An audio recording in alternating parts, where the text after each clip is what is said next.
আমি আর আপু প্রতিদিন রাতে এক রুমে থাকতাম, কিন্তু মাঝে মধ্যে প্রায় প্রায় লক্ষ্য করতাম আপু গভীর রাতে ঘুম থেকে উঠে অন্ধকারে কোথায় যেন চলে যেত। আবার 2 থেকে 3 ঘন্টা পর সেখান থেকে এসে চুপি চুপি করে আমার পাশে শুয়ে পড়ত। কিন্তু যখন আপু আমার পাশে এসে শুইত, তখন আপুকে খুব পরিশ্রমী এবং ক্লান্তিক মনে হতো। মনে হচ্ছে কোনো পরিশ্রমের কাজ করে এসেছি। একদিন আমি ঘটনাটির রহস্য জানার জন্য আপু যখন গভীর রাতে অন্ধকারে রুম থেকে বেরিয়ে যায়, তখন আমি সেই ঘটনার রহস্যটি জানার জন্য আপুর পিছন পিছন গেলাম। আমি দেখতে পেলাম আপু আস্তে আস্তে করে বাড়িওয়ালার রুমে প্রবেশ করতেছে। তারপর আমি ভাবলাম, দেখি আপু বাড়িওয়ালার সাথে কি করে। তাই ঘটনাটি জানার জন্য দরজার পাশে কান পেতে দাঁড়িয়ে রইলাম। একটু পর যা শুনতে পেলাম তা শুনলে বন্ধুরা তোমাদের মাথা গরম হয়ে যাবে। বন্ধুরা, গল্পটি অনেক অনেক ইন্টারেস্টিং। আশা করি তোমরা পুরো গল্পটি শুনবা। তবে গল্পটি শোনার পূর্বে বন্ধুরা, তোমাদের নিকট আমার ছোট্ট একটা অনুরোধ। তোমরা দয়া করে আমার চ্যানেলটি সাবস্ক্রাইব করে আমাকে সাপোর্ট করবা। হ্যালো বন্ধুরা, আমি নূরজাহান নূর। কেমন আছো তোমরা সবাই? আমি আবারও চলে আসলাম তোমাদেরকে মজা দেওয়ার জন্য আরেকটি নতুন গল্প নিয়ে। আজকে গল্পটি আমার নিজের বাস্তব জীবনের একটি গল্প। বন্ধুরা, বর্তমানে আমার বয়স 30, তবে আজকে আমি তোমাদেরকে যে গল্পটি বলবো, তখন আমার বয়স ছিল 15। ছোটবেলা থেকেই আমাদের বাবা মারা যায়। আমাদের কোনো ভাই নেই। আমরা 2 বোন। মা অনেক কষ্ট করে আমাদেরকে বড় করে তুলেছেন। কিন্তু দুঃখের ব্যাপার হলো, যখন আমার বয়স 12 কি 13 হবে এবং আমার বড় বোনের বয়স 15 থেকে 16 হবে, তখন আমার মাও মারা যায়। আর এদিকে আমাদের পারিবারিক অবস্থা খুব একটা ভালো ছিল না, যে কারণেই আমরা এলাকার কিছু মানুষের সহায়তায় চলে আসি আমাদের গ্রামের বাড়ি থেকে ঢাকা শহরে কাজের সন্ধানে। আমার বড় বোনের নাম শিমুল। আমি আর শিমুলা আপা আমাদের এলাকার এক আত্মীয়র বাসায় এসে উঠলাম। কিন্তু ঢাকা শহর, কেউ কাউকে এক বেলা খেতে দিবে, কিন্তু থাকার স্থান দিবে না। দেওয়াটা কষ্টকর হয়ে যায়। ঢাকা শহর আজব শহর। মানুষের বসবাসের জন্য সামান্যটুকু জায়গা দিবে, এটা কেউ চাইলেও দিতে পারে না, কারণ এখানে বসবাসের জায়গা খুবই সীমিত। আমি এবং আমার বড় আপু শিমুল আপুকে নিয়ে আমাদের এই আত্মীয়ের বাসায় খুব কষ্ট করে 2 দিন রইলাম। 2 দিন থাকার পর আমরা কি করব বুঝতে পারতেছি না। আমাদের হাতে তখন অল্প কিছু টাকা ছিল, যা দিয়ে আমরা কোনোরকম চলতে পারতাম। কিন্তু বাসা ভাড়া নেওয়ার মতো টাকা আমাদের কাছে ছিল না তখন। আমি আর শিমুল আপু খুব চিন্তায় পড়ে গেলাম। চিন্তা করতে করতে আমরা একটা বাসা খুঁজতেছি, যাতে কিছুদিন পরে আমরা কিছু করে টাকা পয়সা দিতে পারি। এমন একটা সুহৃদরবান বাড়িওয়ালা খুঁজতেছিলাম। আর এদিকে আমার বড় বোন শিমুল আপু একটি গার্মেন্টসের চাকরি পেয়েছে। আমাদের এলাকার এক আত্মীয়ের মাধ্যমে তিনি গার্মেন্টসের চাকরিটি পেয়েছেন। বড় আপু চাকরি পেয়েছেন ঠিক আছে, কিন্তু আমি কি করব? আমার বয়স তো কম। তাছাড়া আমি ছোট মানুষ, আমাকে তো আর গার্মেন্টসে নেবে না। যাই হোক, আমি মাস 2 এভাবেই রইলাম। আর এদিকে আমার বড় বোন চাকরি পাওয়ার সুবাদে এমন একজন বাড়িওয়ালা পেয়েছিলাম, যাকে আমরা 1 মাস পরে টাকা দিয়েছিলাম। প্রথম প্রথম ভেবেছিলাম বাড়িওয়ালা লোকটি অনেক ভালো, কারণ আমাদের বিপদের সময় সে অনেক হাল ধরেছে, আমাদেরকে অনেক সহায়তা করেছে। যাই হোক, বাড়িওয়ালার 2 ছেলে 1 মেয়ে, তাদের সবাইকে বাড়িওয়ালা বিয়ে দিয়ে দিয়েছে। আর বাড়িওয়ালার বউ মারা গিয়েছে অনেক আগেই। কিন্তু বাড়িওয়ালা যে এত একটা ভয়ঙ্কর কাজ করবে, তা আমি কখনো কল্পনাও করতে পারিনি। আমার বড় বোন শিমুল আপু, ইদানিং তাকে খুব রোমান্টিক রোমান্টিক মনে হচ্ছে। কিন্তু আপুকে কেন এরকম রোমান্টিক মনে হচ্ছে, তা কিন্তু আমি কিছুতেই বুঝতে পারছি না। আমি আর আপু একদিন একসাথে শুয়ে রইলাম রাতে, কিন্তু মধ্যরাতে কিসের যেন সন্দেহে আমার ঘুম ভেঙে যায়। ঘুম থেকে উঠে দেখি আপু আমার পাশে নেই। আপু আমার পাশে নেই। এ অবস্থাটা দেখে আমার ভেতরটা কেটে উঠল। মনে মনে ভাবতে লাগলাম, কোথায় গেল আমার আপু? আমাদের কিচেন ঘর, নিজের রুম সহ খুব ভালো করে সব জায়গায় খুঁজলাম, কিন্তু কোথাও আপুকে পেলাম না। শুয়ে শুয়ে মনে মনে চিন্তা করতে লাগলাম, তাহলে আপু গেল কোথায়? রাত যখন 3টা থেকে 4টা বাজে, তখন আমি দেখতে পেলাম আপু কোথায় থেকে যেন আমাদের রুমে প্রবেশ করতেছে। আপু আসতেই আমি জিজ্ঞেস করলাম, আপু কোথায় গিয়েছিলে এত রাতে? আমি তোমাকে অনেক জায়গায় খুঁজছি, কিন্তু পাই নাই। কোথায় গিয়েছিলে আপু, বলো না। আপু কোনো কথা না বলে একবারে চুপ করে রইল। চুপ করে এসেই শুয়ে পড়ে ঘুমিয়ে পড়ল। আর এদিকে আমি মনে মনে চিন্তা করতে লাগলাম, আমার আপু তো এমন ছিল না। হঠাৎ করে আপুর কি হয়ে গেল? আমার আপু দেখতে অনেক সুন্দরী, অনেক সুশ্রী। আমার আপু অনেক স্মার্টও বটে। পরের দিন সকালে উঠে আপু একবারে রেডি হয়ে আবার গার্মেন্টসে কাজের উদ্দেশ্যে চলে গেল। আর আমার বয়স কম হওয়ায় আমি তো আর গার্মেন্টসে চাকরিতে ঢুকতে পারতেছি না। কিন্তু মনে মনে ভাবতেছি, আমার বোনের উপর আর কতদিন চলব? আমারও একটা কিছু করতে হবে। তাই আমি একটা চাকরি খুঁজতে শুরু করি। খুঁজতে খুঁজতে আমিও একটা চাকরি পেয়ে যাই, একটি কারখানার প্যাকেজিংয়ের কাজ। যাই হোক, এভাবেই চলতেছিল আমাদের জীবন। কিন্তু আমাদের সবকিছুই স্বাভাবিক ছিল, সবকিছুই ঠিক ছিল। কিন্তু একটি জিনিস এই আমার বিবেককে বারবার বাধা দিতে শুরু করল। আর তা হল, আমরা যে রুমে থাকতাম সেই রুমটাতে আমি আর আমার আপু একসাথে থাকতাম। কিন্তু রাত যখন গভীর হতো তখন আমি ঘুম থেকে উঠে দেখতাম প্রায় প্রায় আপু আমার সাথে আমাদের বিচারের নেই। মনটা তখন খুব খারাপ হয়ে যেত। এ ব্যাপারে আপুকে জিজ্ঞেস করলে আপু কোনো কিছু বলতো না। ব্যাপারটা আমার কাছে খুব রহস্যজনক মনে হলো।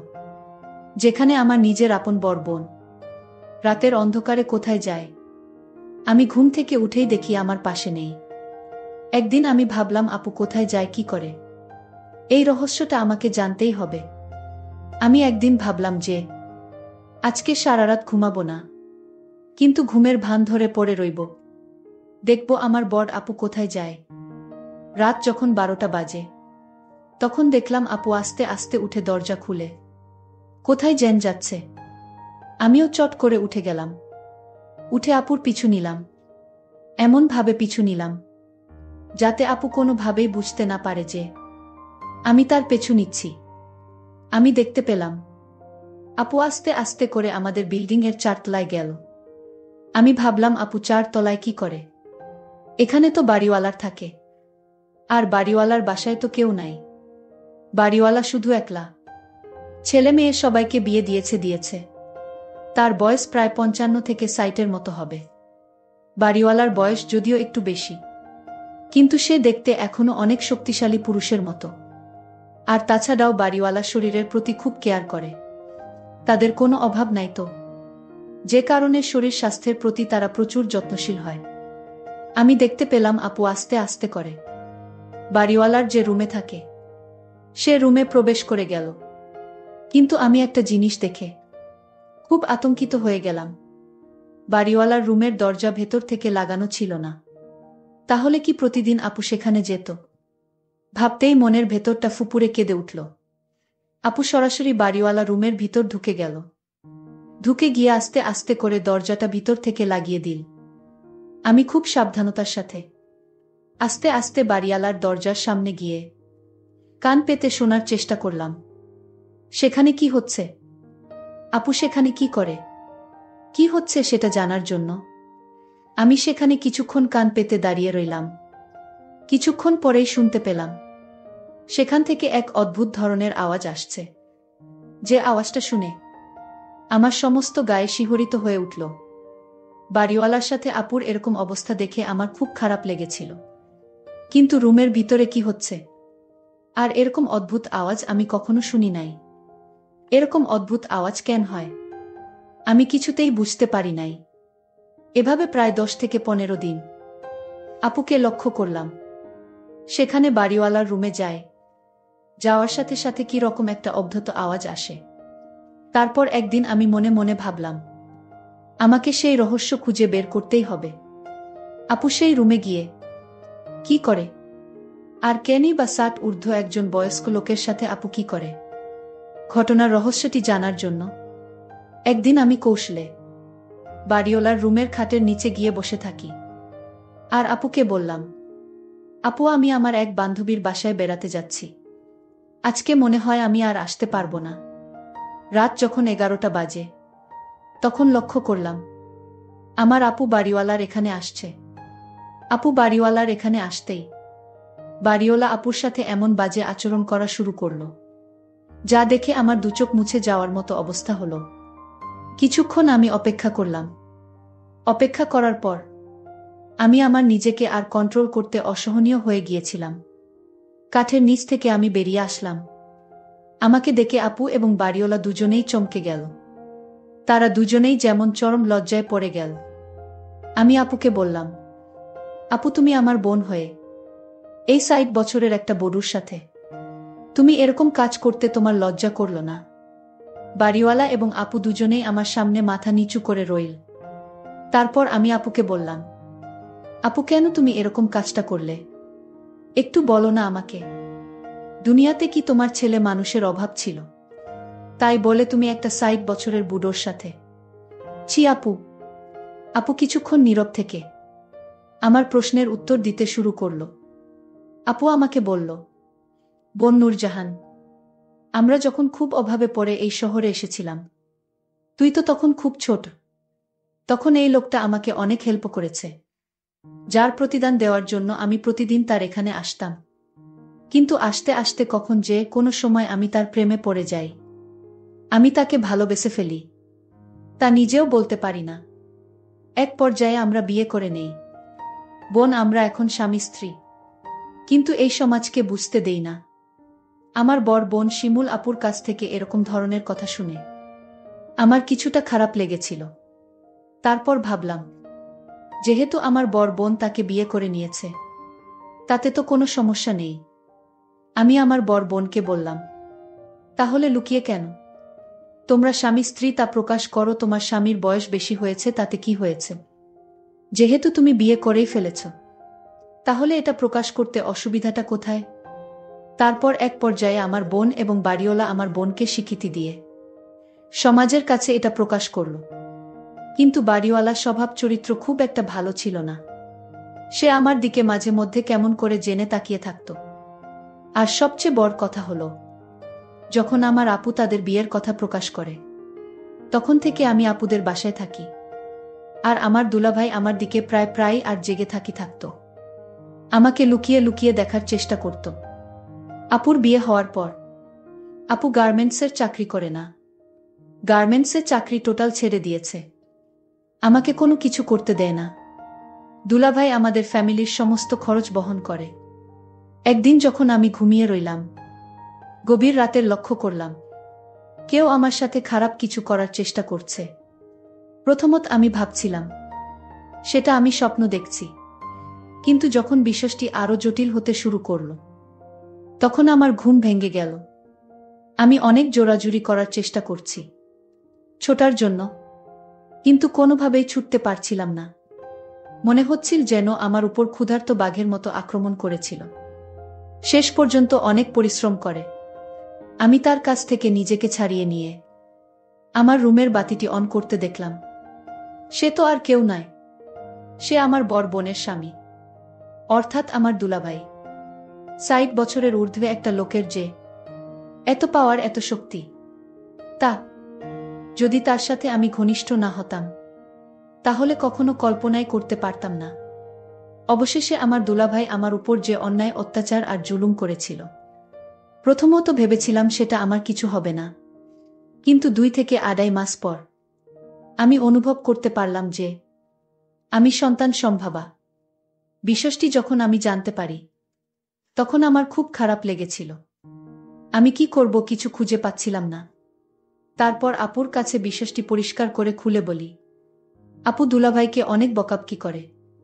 অনেক তিরস্কার করার পরে আপু নিজেই সিদ্ধান্ত নিল যে দুলাভাইয়ের সাথে আমাকে বিয়ে দিবে। আর তা না হলে এ সন্তানের কি হবে? এ সন্তানের এমন এক পর্যায়ে গেল যেখানে যদি সন্তানটাকে আমি নষ্ট করে ফেলি, তাহলে আমার জীবনের হুমকি হয়ে দাঁড়াবে। ডাক্তারের কাছে পরামর্শ নিলে ডাক্তার বলল, এটা নষ্ট করার কোনোভাবে উচিত না। তারপর আপু নিজের থেকেই আমার আর দুলাভাইকে বিয়ে দিয়ে দিল। হয়ে গেলাম বইনে বইনে সতীন। বন্ধুরা, এখন আমি আর আমার বোন মিলে খুব ভালোই আছি। বন্ধুরা, যদিও আমার দুলাভাই প্লাস জামাই একটু বয়স বেশি, তারপরেও আমাদেরকে তিনি খুব সুখেই রাখেন। বন্ধুরা, তোমরা সকলেই আমার জন্য দোয়া করবে। পরিশেষে আমি তোমাদেরকে বলবো বন্ধুরা, এই পৃথিবীতে হাজার হাজার কোটি কোটি লোক আছে। তাদের মধ্যে কোনটা মুখ আর কোনটা মুখোশ তা চিনা খুবই কঠিন।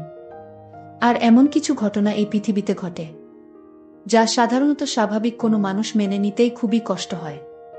আর আমার ক্ষেত্রেও তাই হয়েছিল। তারপরেও ভাগ্যের পরিহাসে মেনে নিতে বাধ্য হয়েছিলাম। বন্ধুরা, আজকে এই পর্যন্তই। আবারও আসবো তোমাদের মধ্যে নতুন কোনো ভিডিও নিয়ে। ভিডিওটি যদি তোমাদের ভালো লাগে তাহলে একটি লাইক দাও। প্রতিদিন আমি তোমাদেরকে একটা করে নতুন গল্প উপহার দিব। তাই তোমাদেরকে অনুরোধ করে বলছি, তোমরা যদি এই রকম ধরনের ইন্টারেস্টিং গল্প পেতে চাও তাহলে দয়া করে আমার চ্যানেলটি সাবস্ক্রাইব করো। পরিশেষে তোমাদের সকলের সুস্বাস্থ্য কামনা করি। ভিডিওটি দেখার জন্য তোমাদের সকলকে অসংখ্য ধন্যবাদ।